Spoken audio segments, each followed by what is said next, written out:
Now, before you dash off and get your YOLO tattoo, let me point out the illogic of that trendy little expression.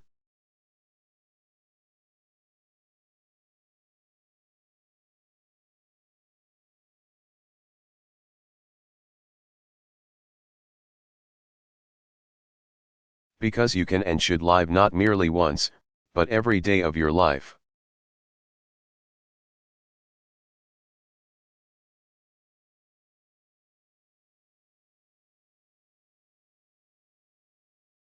Rather than you only live once, it should be you live only once but.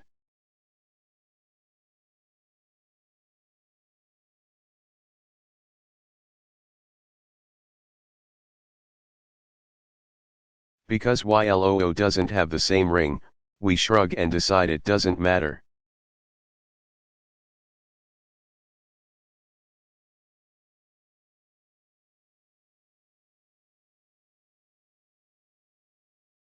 None of this day seizing, though, this YLOOing, should be interpreted as license for self-indulgence.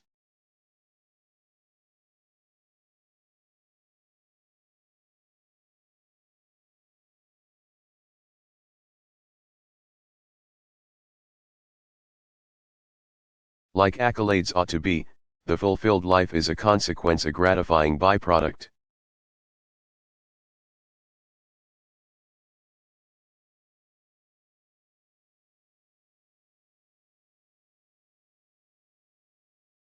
It's what happens when you're thinking about more important things.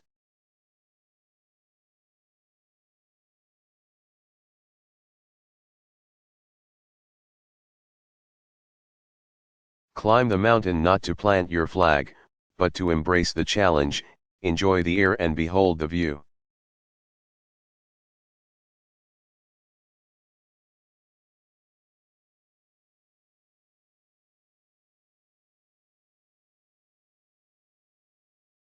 Climb it so you can see the world, not so the world can see you.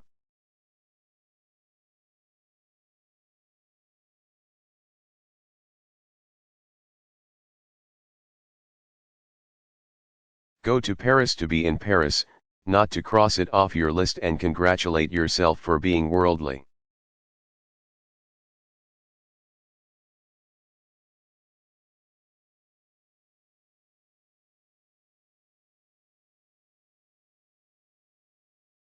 Exercise free will and creative, independent thought, not for the satisfactions they will bring you.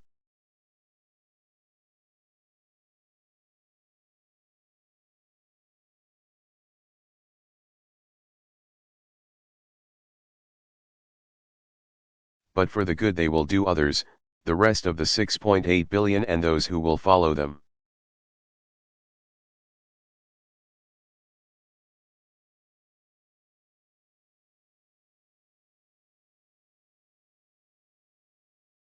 And then you too will discover the great and curious truth of the human experience is.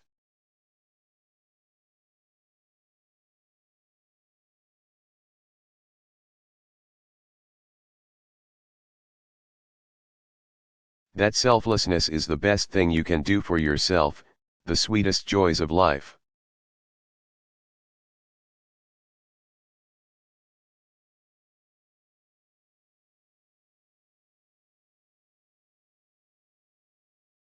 Then, come only with the recognition that you're not special because everyone is.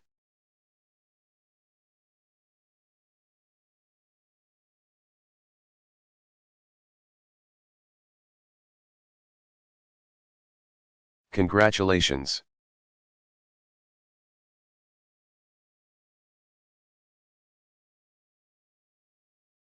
Good luck.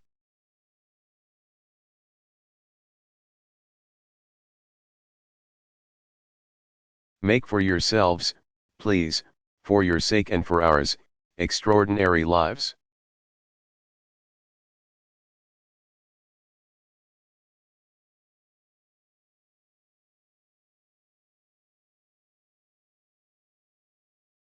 Jen.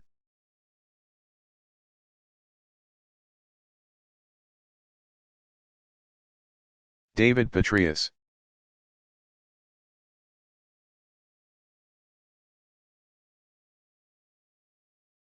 on the future of the alliance and the mission in Afghanistan.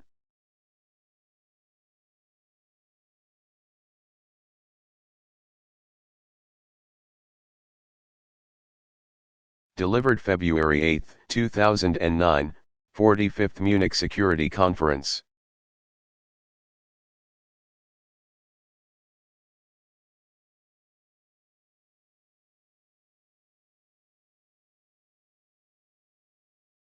Well, thank you very much, Chairman, and it's great to be with you all.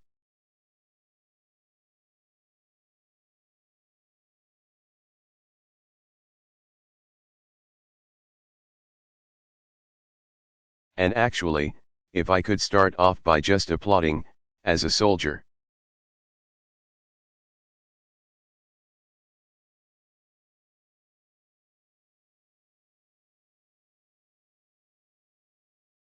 What I just heard the Minister of Defence 1 of the UK tell us.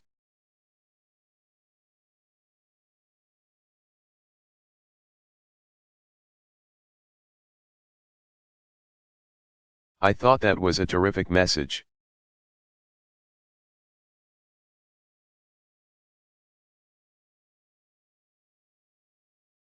It's great to be on the stage with my new diplomatic partner, Ambassador Richard Holbrooke.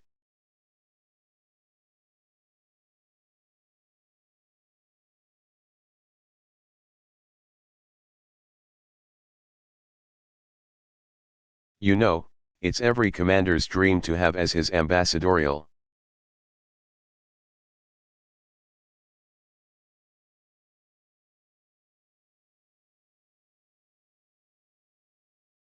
Wingman, someone journalists describe with nicknames like the bulldozer.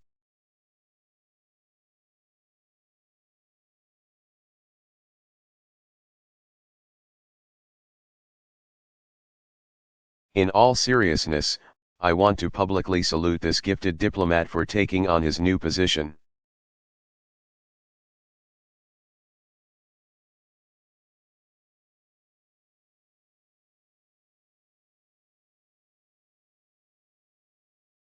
An appointment that conveys how significant the focus is in the United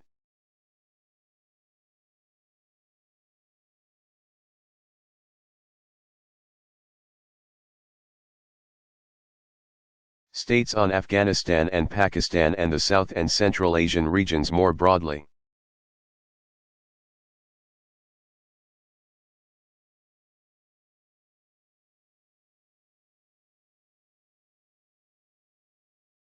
Secretary Gates, the Defense Gates, recently described Afghanistan to the U.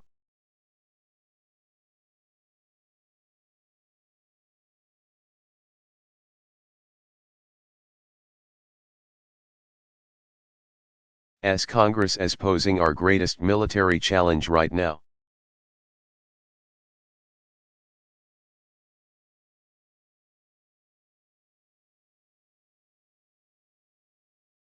As he noted, our fundamental objective in Afghanistan is to ensure that transnational terrorists are not able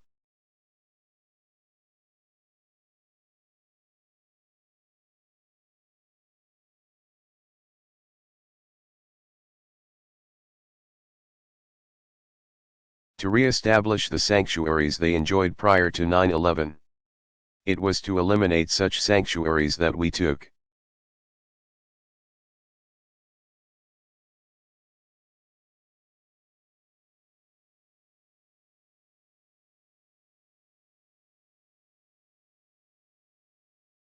action in Afghanistan in 2001. And preventing their re-establishment remains an imperative today, noting, to be sure,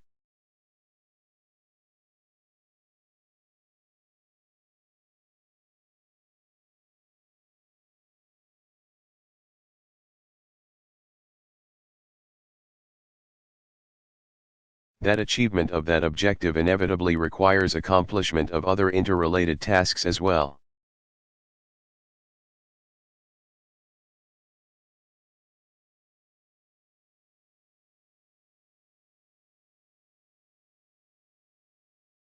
As has been explained,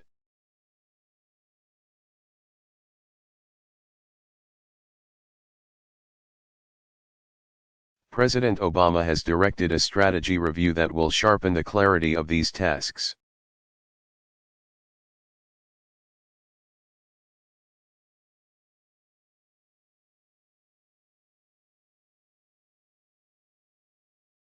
Afghanistan has been a very tough endeavor.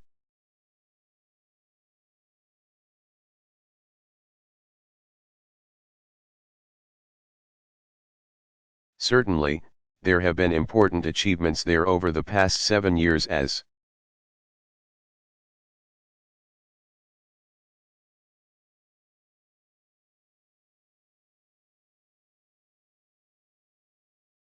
Minister Jung and President Karzai noted in the earlier session, many important ones.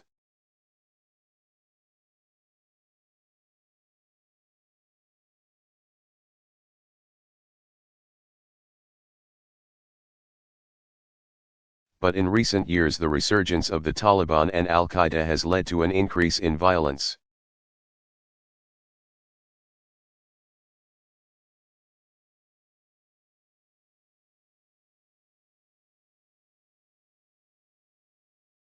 Especially in the southern and eastern parts of the country.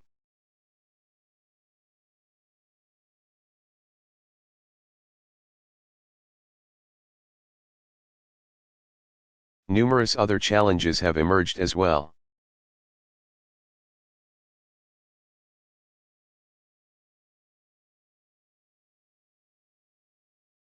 Difficulties in the development of governmental institutions that achieve legitimacy in the eyes of the Afghan people.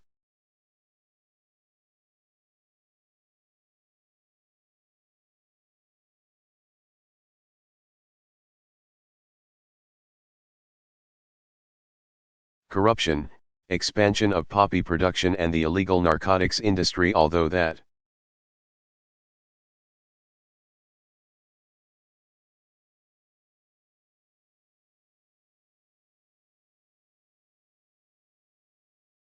was reversed last year, and difficulties in the establishment of the Afghan police.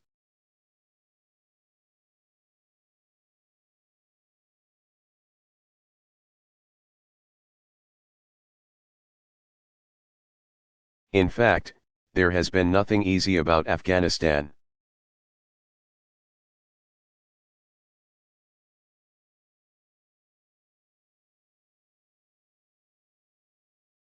And as Senator Lieberman observed recently in a speech to the Brookings Institution,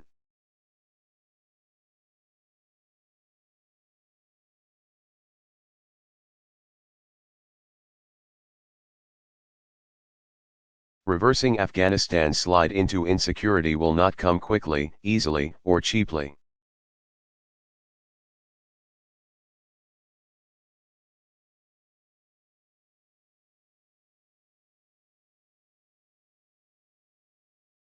Similarly, Secretary Gates told Congress, this will undoubtedly be a long and difficult fight. I agree. In fact,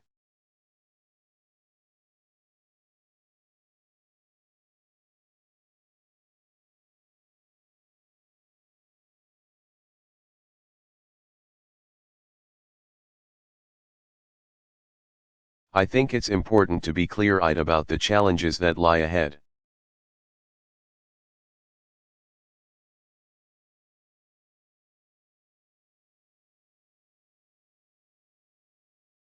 While also remembering the importance of our objectives in Afghanistan and the importance of the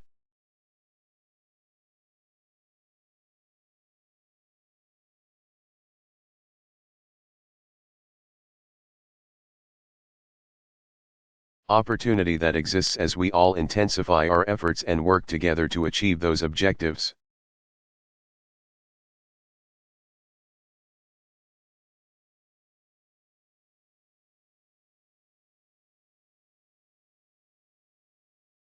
Many observers have noted that there are no purely military solutions in Afghanistan.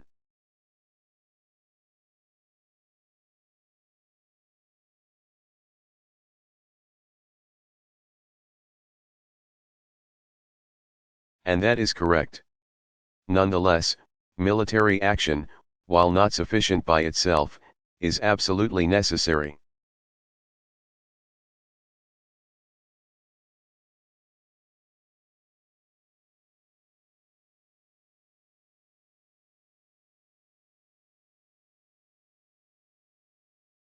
For security provides the essential foundation for the achievement of progress in all.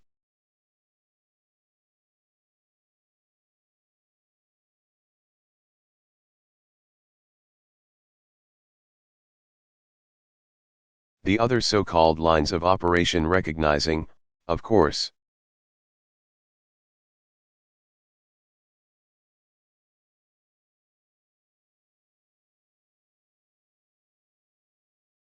that progress in other areas made possible by security improvements typically contributes to further progress in the security arena.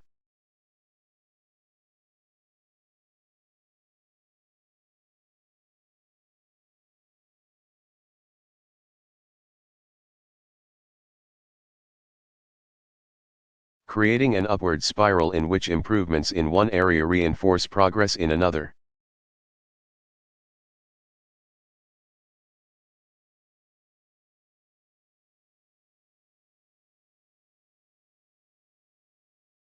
Arresting and then reversing the downward spiral in security in Afghanistan thus will require not just additional military forces,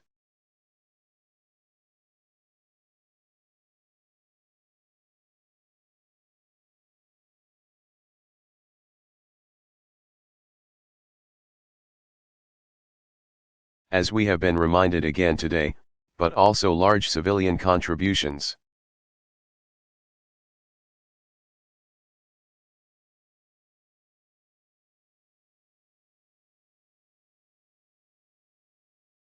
Greater unity of effort between civilian and military elements and with our Afghan partners, and a comprehensive approach.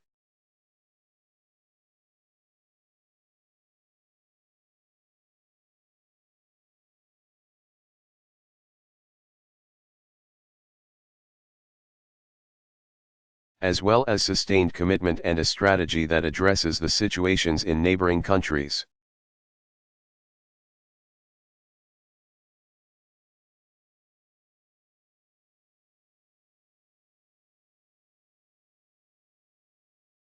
This morning, I'd like to describe briefly and in general terms the resource.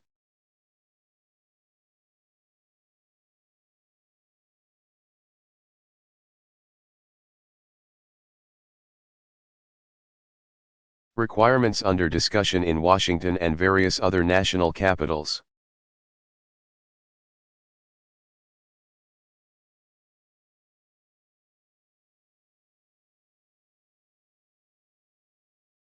Then I'll describe a few of the ideas that helped us in Iraq and that properly adapted for Afghanistan.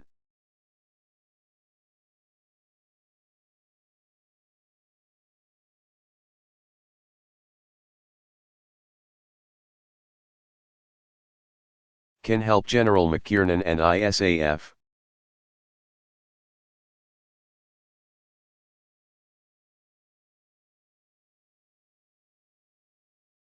In recent months, our President and many others have highlighted the need for additional forces in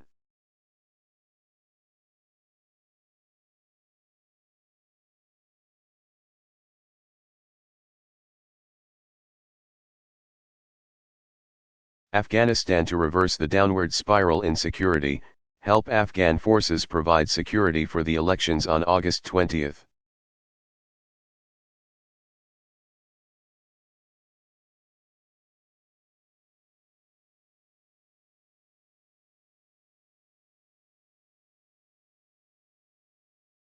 And enable progress in the tasks essential to achievement of our objectives.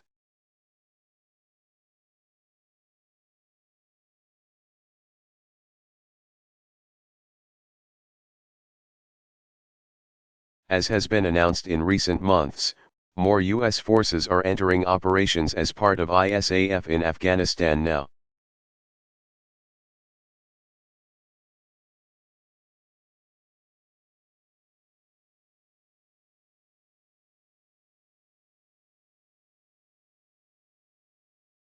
More have been ordered to deploy, and the deployment of others is under consideration.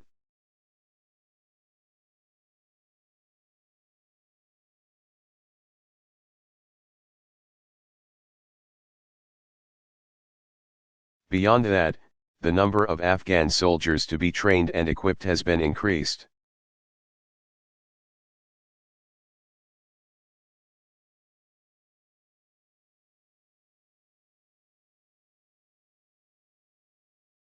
and many of the other troop contributing nations will deploy additional forces as well, with a number of commitments under discussion.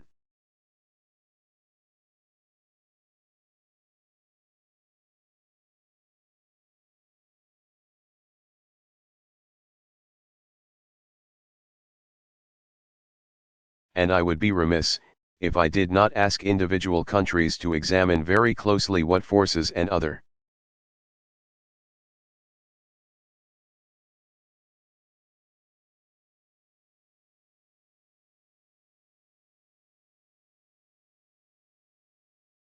contributions they can provide as ISAF intensifies its efforts in preparation for the elections in August.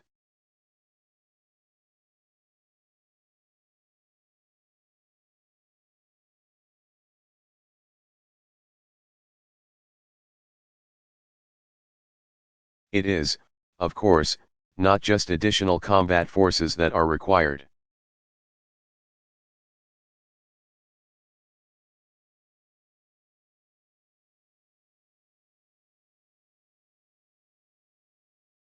ISAF also needs more so-called enablers to support the effort in Afghanistan: more intelligence,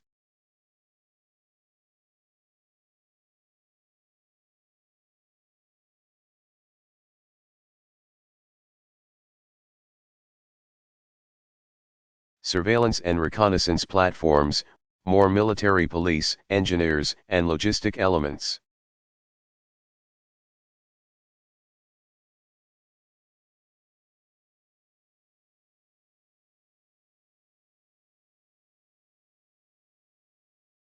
Additional special operations forces and civil affairs units, more lift and attack helicopters and fixed-wing aircraft.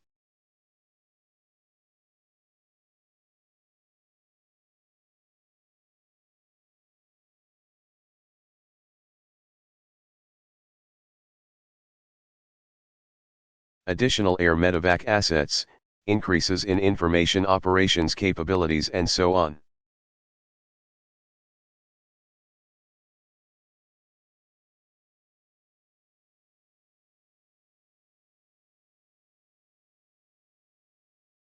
Also required are more embedded training teams, operational mentoring, and liaison teams.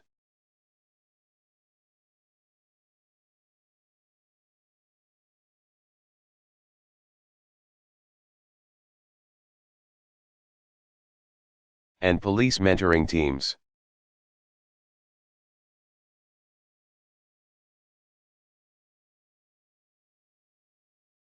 All elements that are essential to building the all-important capability of the Afghan National Security Forces.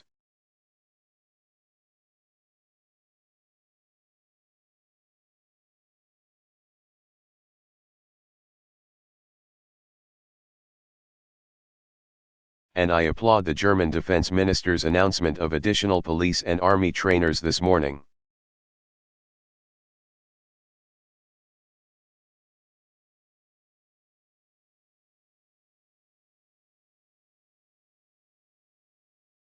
As with combat forces, some additional enabler elements are already flowing to Afghanistan.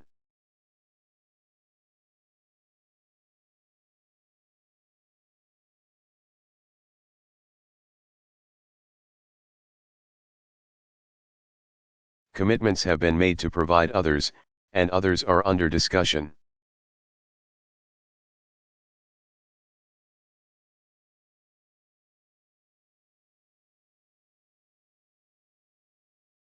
As Senator Lieberman also highlighted in his Brookings speech,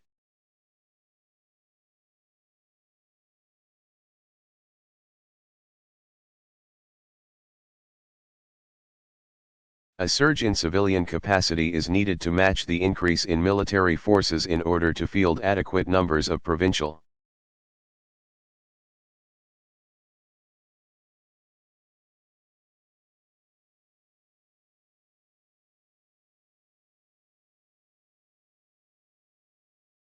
reconstructions teams and other civilian elements. These teams and other personnel are essential to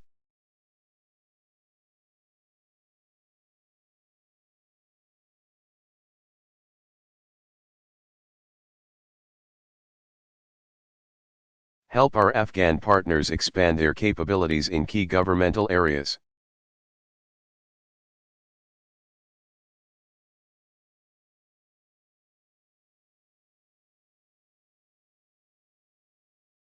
To support basic economic development, and to assist in development of various important aspects of the rule of law.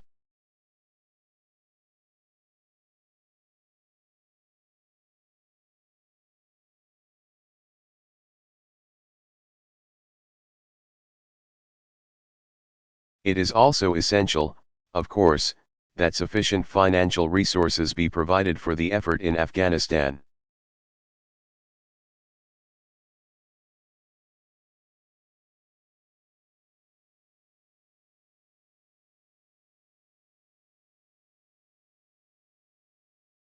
It's hugely important that nations deliver on their pledges of economic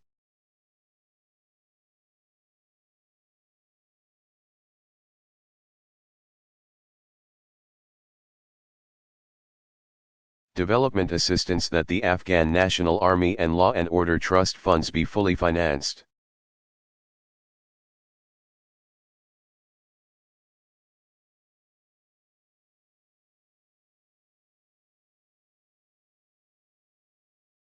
That support be maintained for the Afghan Reconstruction Trust Fund.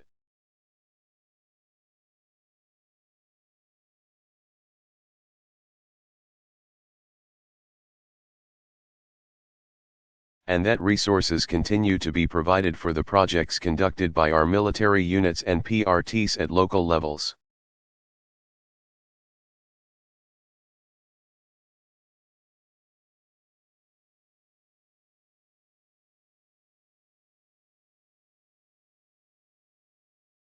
And again I applaud the German Defense Minister's announcement.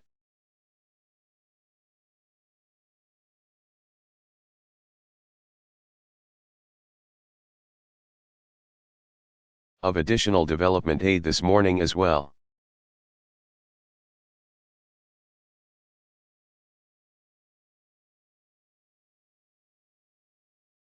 Of course, just more troops, civilians, dollars, and even euros won't be enough.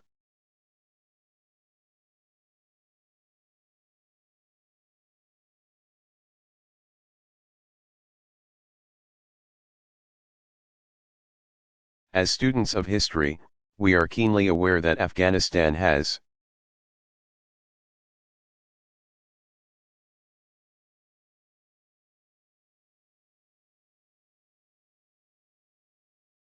over the years been known as the graveyard of empires.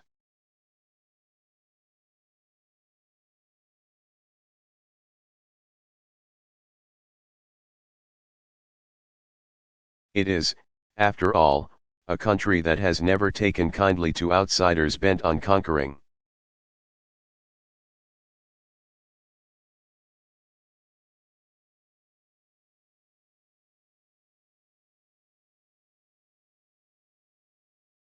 It, we cannot take that history lightly. And our awareness of it should caution us to recognize that.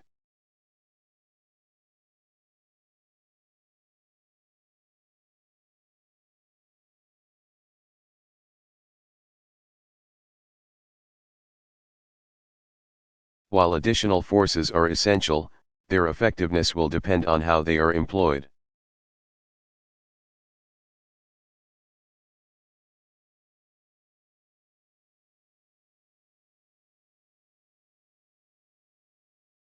As that, in turn, will determine how they are seen by the Afghan population.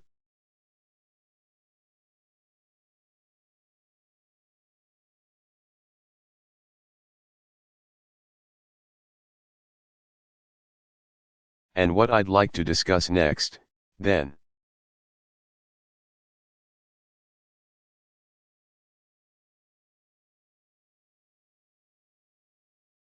are some of the concepts that our commanders have in mind as plans are refined to employ additional forces.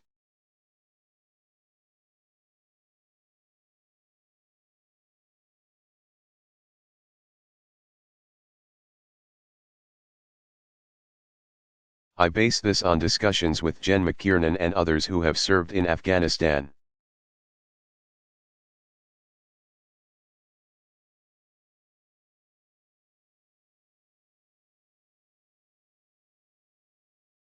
as well as on lessons learned in recent years.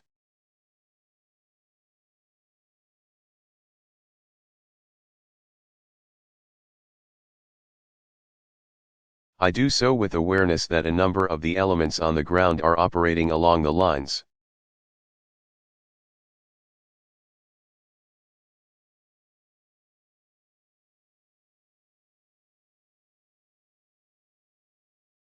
of these ideas, and that their ability to do so will be enhanced by the increased density on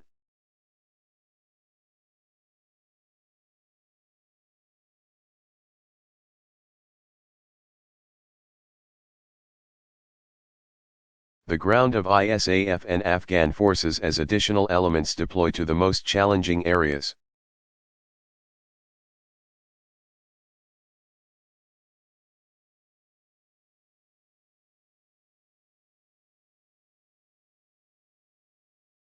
Counterinsurgency operations are, after all, troop-intensive.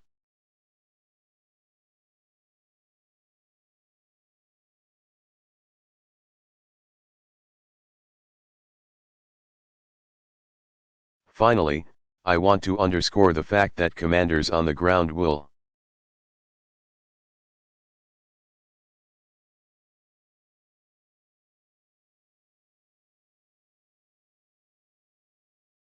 as always, operationalize the so-called big ideas I talked about in ways that are appropriate.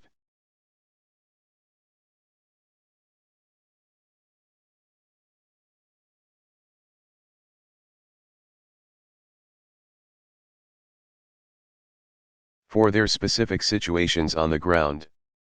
So here are some of those ideas.